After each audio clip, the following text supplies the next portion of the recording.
Zercher squats are a great lift when done correctly. Right now I'll be sharing with you guys the 5 biggest mistakes.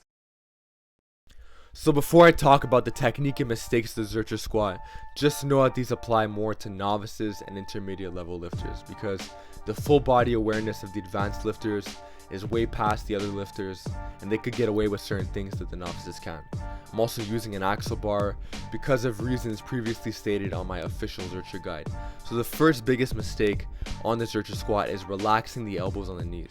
Not only does this put excessive amounts of stress on the elbows because you're obviously holding weight, but just not optimal, and it turns a bit of the abs off.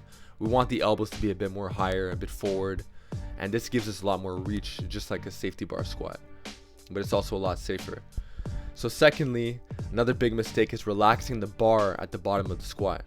This takes away a lot of the benefits of the Zercher squat because you're obviously just relaxing the bar on your thighs, so it's not optimal at all. Some people do it, but it's not recommended. Another mistake I tend to see in the Zercher squat is hyperextending excessively at the top. So this isn't a necessary part of the range of motion. I understand that when you first start doing the lift, it feels really awkward to have that much weight in front of you in the crease of your elbows. So a lot of lifters will compensate by hyperextending, but it's just not necessary. So I like to cue squats more in the form of an elevator as opposed to an escalator that's going in diagonal directions.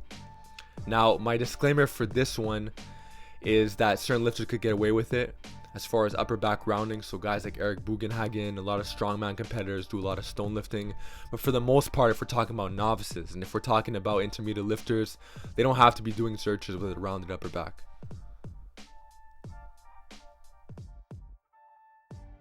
Another common mistake I tend to see on the Zercher squat, and also Zercher lifts in general, is a big gap of space in the elbow crease. So ideally what we want is for the bar to sit nicely in the elbow crease with no space, and we don't want to be able to fit like a tool or fingers or anything, because this isn't optimal for the bar to really rest on. We want to have a stable surface, and if you have a big gap, it doesn't support that.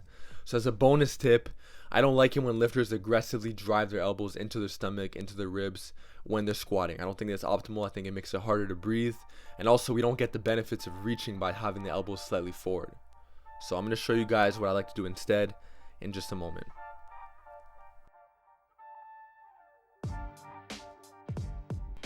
So for novice and intermediate lifters doing the Zercher squat, this is ideally what I'm looking for. I'm looking for the bar not relaxing on the thighs, elbows not relaxing on the thighs, not hyperextending at the top, elbows slightly forward, so not digging into the stomach.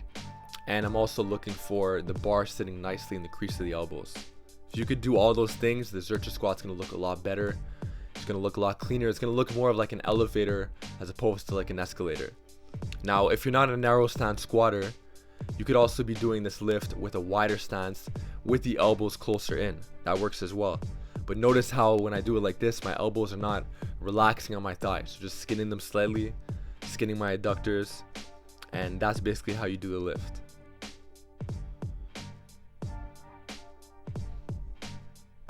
These 5 tips will help you sharpen your Zercher squat technique. Give them a shot.